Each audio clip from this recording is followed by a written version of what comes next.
Coming up on City Spotlight, we're at the midway point of Season 7, and we find ourselves on location in Marshall. Marshall Mayor John Trefz and Jennifer Bishop, Executive Director of the Marshall Area Chamber of Commerce, talk about the renovations of Harlan Hall and how the City of Marshall has been operating during COVID-19. Then, Kevin Ross, Superintendent of Marshall Schools, gives an overview of the Marshall School District and discusses how Marshall schools have been educating during COVID. We're on location and we're talking the latest going on in Marshall here on City Spotlight.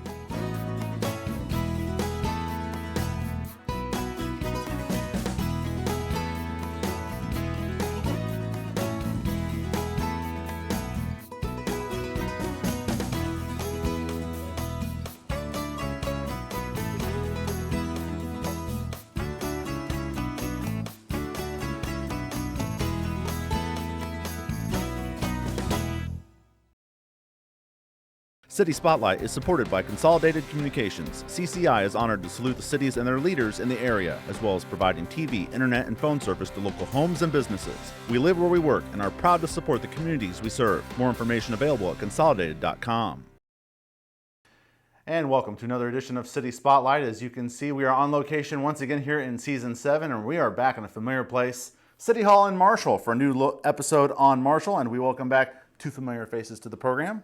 Mayor of Marshall, John Trefz. John. Hey, thank you. Good morning. Good morning. Good to see you again. Good morning.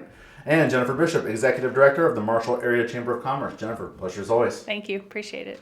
Glad to have you guys on here as we tape here on February 2nd, 2021. Folks at home are seeing this in the latter half of February 2021. We're obviously going to talk about the COVID impact on Marshall here, but first we're going to start with some exciting news, some renovations to a very historic place in Marshall. Tell us about Harlan Hall. Yeah, we started renovations. You ran that, so you. Well, You and it was Joel a kinda- team effort. yeah. Team effort, by all Absolutely. means.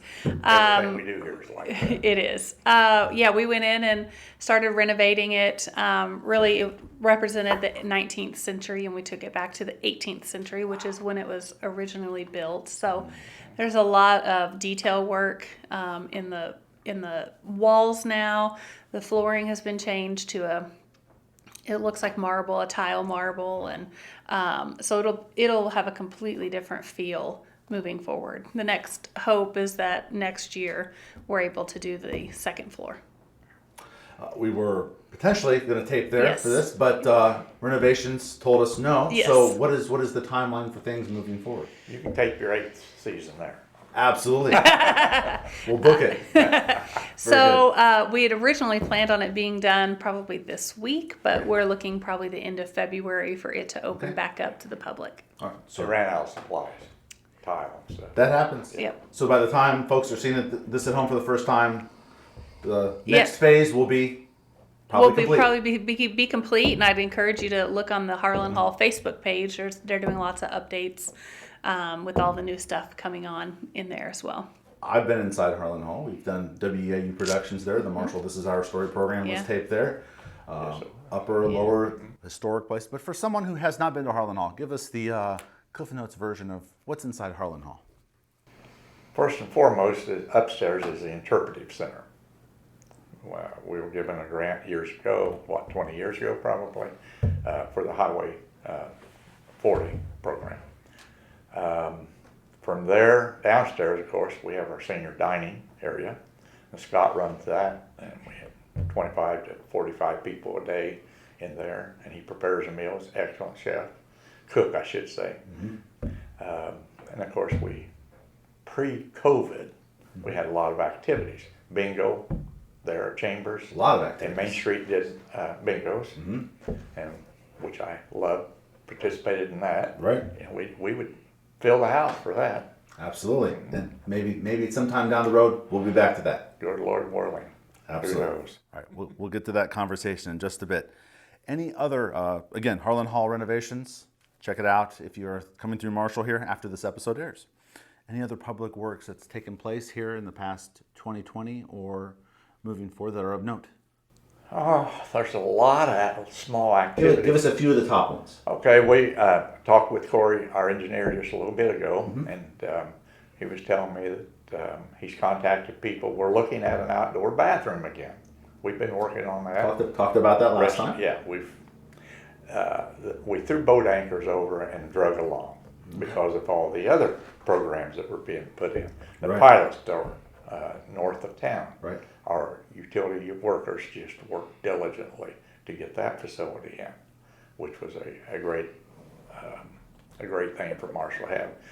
Most area sizes, cities the size of Marshall, are not fortunate enough to have two major truck stops as Marshall has. Right. It's a wonderful thing. It is. Yeah. We've looked at lots, and Jennifer's responsible for a lot of this. The smaller businesses, we've had several ribbon cuttings in the middle of a pandemic, which says a lot.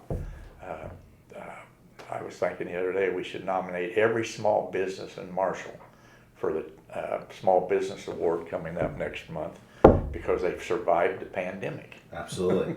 It's a story within a story that we've talked about on all of these episodes, that the small communities we have, it's hard. It's been a hard year. Sure. And for any of them to be able to progress on, like you said, they all deserve an award. Yes, they do. Absolutely.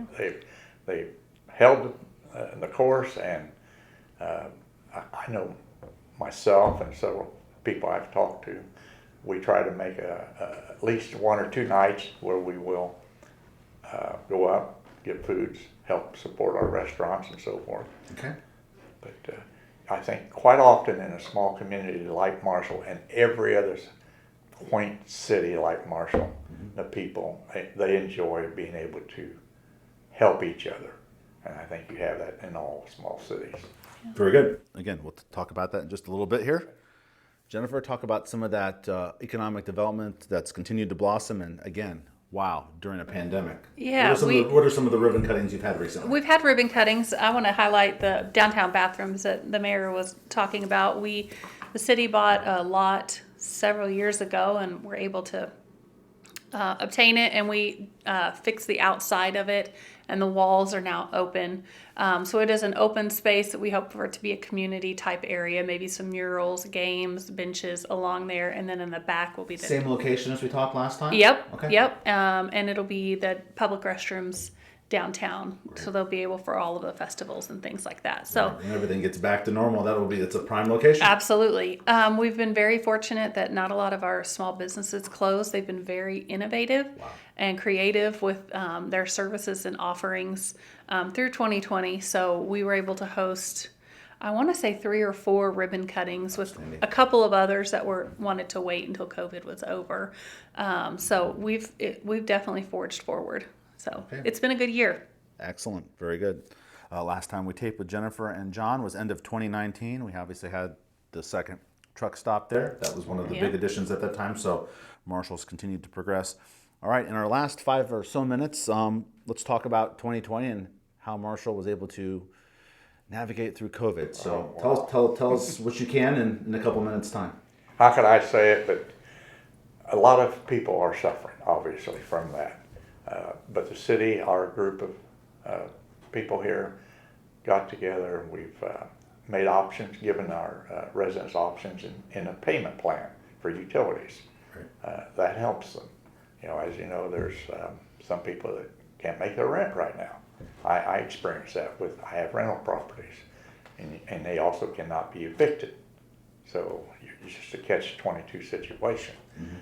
But the city has given those opportunities to make payment plans out for us, and that helps them. It just, what else can you say except it's been a tough time. It is hard to understand this pre-COVID, how graceful things went, and now how so many are suffering from it. Right. We can all remember what it looked like here, and the vibrant festivals and the murals being put up here, which seem ages ago. Mm-hmm. But it does. Yes. We can only hope for some of that soon. Yes, our absolutely. Sidewalks were packed during our festivals, and we had no festival. The lemonade stand contest that I was fortunate to be at. That was wow. One of the cutest things I've ever taped. Yeah. by far. Yeah. We were really lucky that the pool was able to open in July 1st, on July 1st. Right. So we, navigated those streams with the health department. On the chamber side, I was very lucky that to be the point of contact for a lot of grants and assistance coming out. The renter's assistance, the utility assistance that the state and federal government was handing out. So I was able to be the main point of contact of information, and sometimes it would be 10, 15 emails a day because it would change every hour on the hour. So the first couple months we worked very tirelessly at home while homeschooling my children and working this far from my husband. Was not a joyful time, but hearing my businesses now say thank you and that they appreciate how much the information I was able to get out, makes it worth it. So hearing the response back from the businesses in the community, you pretty much answered my next question, how you guys as a city and the chamber were able to aid the community. Okay. Yeah. Very fortunate to have a lady like her steering the chamber. Like you said at the beginning, team effort. It is. It is. It very much is. Well, we can't predict the future. Again, we're taping here on February 2nd, and we would like to think that there's going to be warm weather activities come summertime, but we don't know that. What are you guys looking at, and how flexible are you being with what could be happening in the latter half of this year? I think I am planning to move forward. If we need to make some adjustments as far as vendors or just spacing and asking people to wear masks, we anticipate moving forward. So here soon we'll start talking about the pool and how we'll operate the pool. Fall Fest, the Lemonade Stand Contest has been planned. Our date has been planned. Community-wide yard sale has been planned. So we're moving it forward, and if we need to make adjustments as is, we will. Anything else you want to add to that? No, she said it all. That's right. All right. She does a great job for us. A lot to be figured out here in the coming months and days and weeks as we move into spring here. We thank the time of John Trefz and Jennifer Bishop, City of Marshall. Thanks for coming on City Spotlight again. Thank you. Appreciate it. Appreciate it. Thank you. And coming up next here on City Spotlight, we'll stay right here in City Hall and talk Marshall Schools with Kevin Ross. But first, let's take a look at some of the upcoming activities going on in Marshall.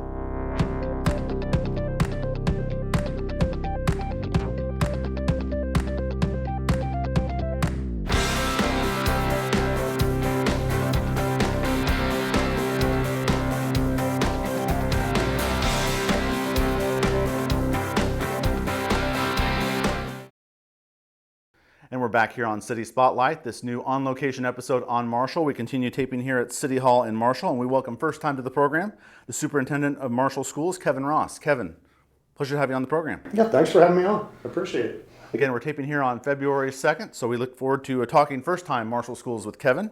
Before we do that, Kevin, can you tell us about yourself, please? Yeah, my name's Kevin Ross. I'm the superintendent here at Marshall Schools. Been here for 8 years. Prior to that, been in education for 25 years, 4 years teaching at Neoga. And then 12 years doing a little bit of everything at Shelbyville. So, born and raised, Central Illinois. Actually went to high school here in Marshall. My family, my parents, still around town here. Dad was actually the superintendent here for 16 years. So, Marshall's a place that's near and dear to my heart, and, Marshall Schools is in my blood. Couldn't have said it better, and your dad, I guess, kept the seat warm for you a little bit there? He did more than that. Right? I follow a long line of really, really, really good leaders in Marshall Schools, from Mr. Bush to Mr. Eaglin and my father to Mr. Emanuel. They did more than keep the seat warm. They've done a fantastic job with the Marshall School District for a number of decades, and I just hope I can live up to that. All right. Well, let's first talk about, before we talk about how this crazy year is gone for you guys, let's first time talking Marshall Schools here on City Spotlight. Let's get an overview of the school district. Tell us about your buildings, please. Buildings. The high school has an interesting story to it. 1947, the original high school was knocked down by a tornado. Great lore here about the Gypsy Queen and the protection over tornadoes. I guess the high school wasn't under that guard, but in 47, I think it was Good Friday, the high school got knocked down by a tornado. So the current high school, largest portion of it was built in 1950.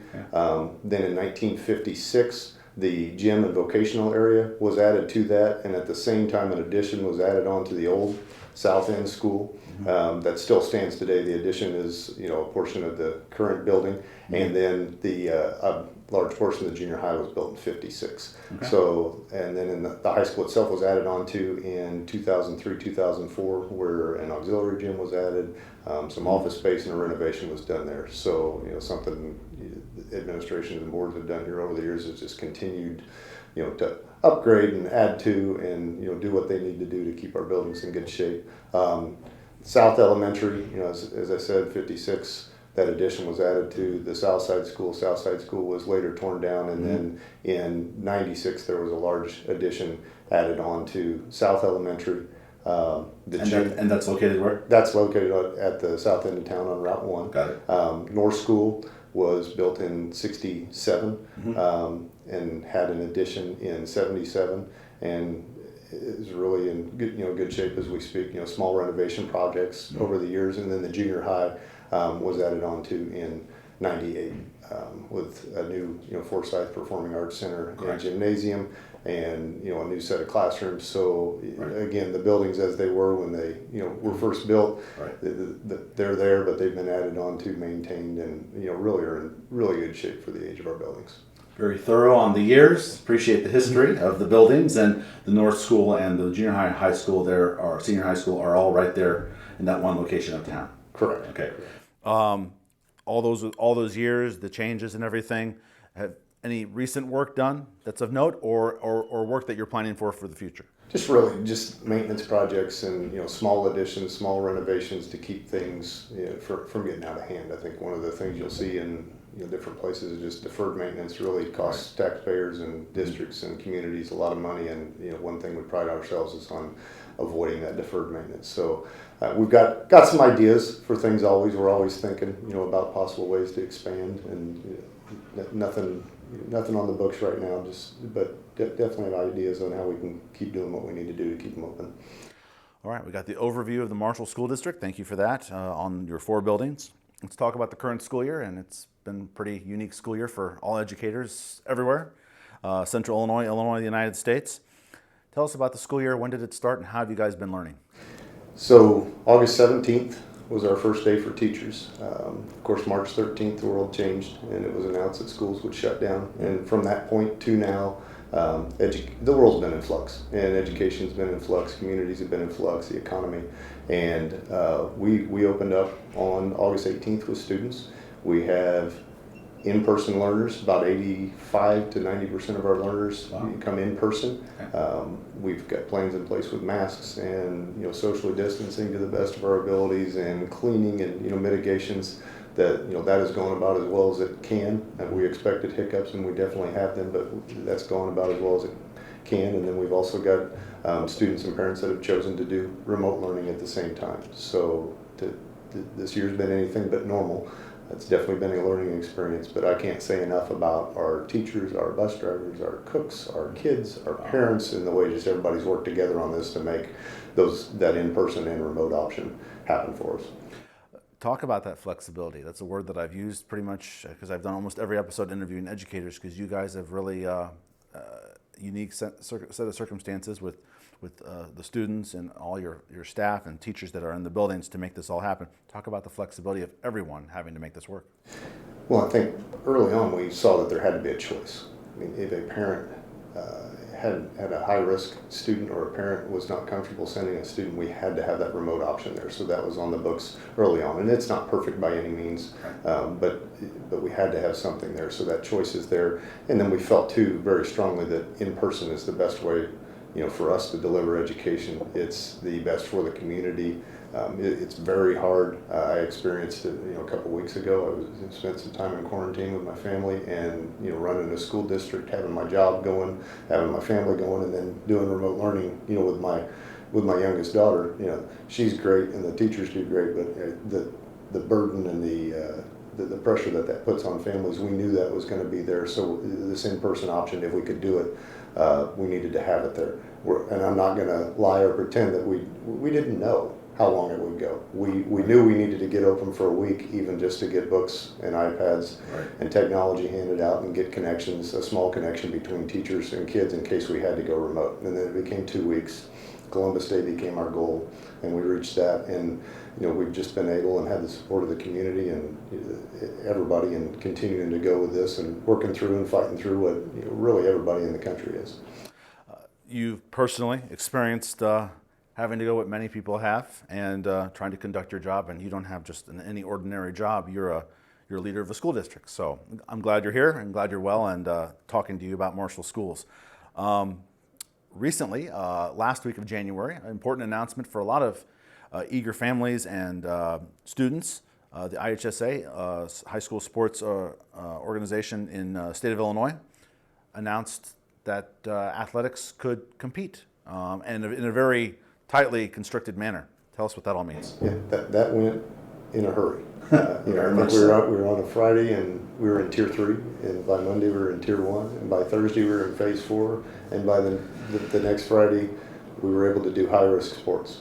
And I feel it's important, and we felt all along if there's something we can do, to put those extras in there for kids safely, we would do that. We had cross country in the fall, we had junior high baseball, we had junior high softball.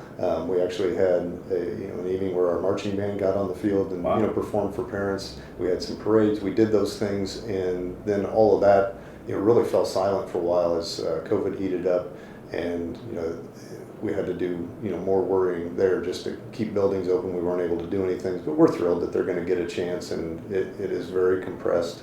Our athletic director's very busy. Our coaches have gotten very busy, and our kids have gotten very busy, and reacclimating them to the busyness is different for them. I mean, there's just so much that they've had to adjust to, and now each week seems to be a different experience for them. So we're glad they're getting to do these things. We're trying to do whatever we can safely, and doing it in the best form possible with it for them.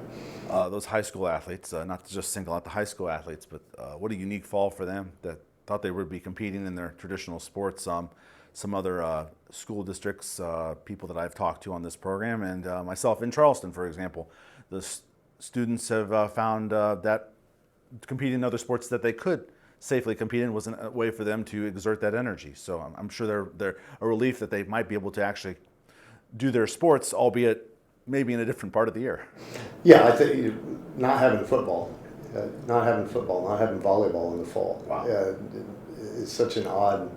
Was such an odd thing and an odd time. It's a big part of a small town. Huge part of small town life, huge part of Marshall. Mm-hmm. And to go a fall without those things, it was different. And then I believe most got in, had settled into. We thought these weren't going to happen at all, and I felt terrible, for our students. I felt terrible for our seniors. You got kids there that have put time in, and they waited their turn and waited to get their chance, and you just feel awful for them. So when that announcement came that they were going to get to play, it did leave us scratching in our heads. But ultimately, we're happy that they get to have a chance to do something, and that's true of all kids, all ages. But for those seniors, the idea that they weren't going to get to do anything, it's a real plus that we get to, even if they get to go out there once on the field or once on the court, it's a big deal. You're the first K through 12 educator I've been able to ask that, because the announcement again just happened at the end of January, so it was a flurry of announcements, and excited for those Marshall Lions to be able to compete. Yeah, I'd probably call it a blizzard rather than a flurry. But yeah, we are in winter still. Very good. Kevin, I don't have any other questions listed, but again, to give the backing of the community, everyone to make this school year and what's left of it possible. Yeah, absolutely. I cannot say enough about our community and our parents and our teachers and our staff and everybody that's the patience that people have shown. In a time where it's probably pretty easy to get frustrated, and everybody does. Our parents, our community, our teachers, our everybody, our bus drivers, they have done everything we've asked of them, and they understand. Nobody wants their kid, the call coming from us, hey, your student's been around somebody that's positive, we need them to go into quarantine for 14 days. And while that frustrates each and every parent every time, and it has a huge burden put on them in their home, they have been nothing but gracious and just filled with class in the way they've handled it. And I'm just proud of our community and all this. Last question for you, Kevin. Pleasure having you on the first time here on City Spotlight. Probably should have asked you this right off the bat. You said you went to school here. Your dad held the position. What do you enjoy about being a part of this community and leading this school district that you're obviously very familiar with? As an educator, towns of 4,000 to 5,000, schools of 1,000 to 1,400 students, I believe are the perfect size for programming, for extracurriculars, for that small town feel, but big school opportunities for kids. So I would say we're the perfect size, we're the perfect makeup, and Marshall fits that bill. And it being my hometown, the opportunity to come back here and work, and also raise my family here has been nothing but a pleasure for me. Well, it's been a pleasure talking to Kevin Ross, Superintendent of Marshall Schools, for the first time here on City Spotlight. We look forward to more times talking with you, Kevin. Thank you very much. Yep, thank you. And that'll do it for this On Location episode on Marshall here in Season 7. We'll see you next time. Thank you for tuning in to City Spotlight. You can check out past episodes, including the one you're watching right now, on YouTube. To check out recent episodes of Central Illinois towns featured on City Spotlight, search on YouTube, City Spotlight, with the show number and the name of the town. Listed on your screen are the last 5 episodes of City Spotlight. City Spotlight is supported by Consolidated Communications. CCI is honored to salute the cities and their leaders in the area, as well as providing TV, internet, and phone service to local homes and businesses. We live where we work and are proud to support the communities we serve. More information available at consolidated.com.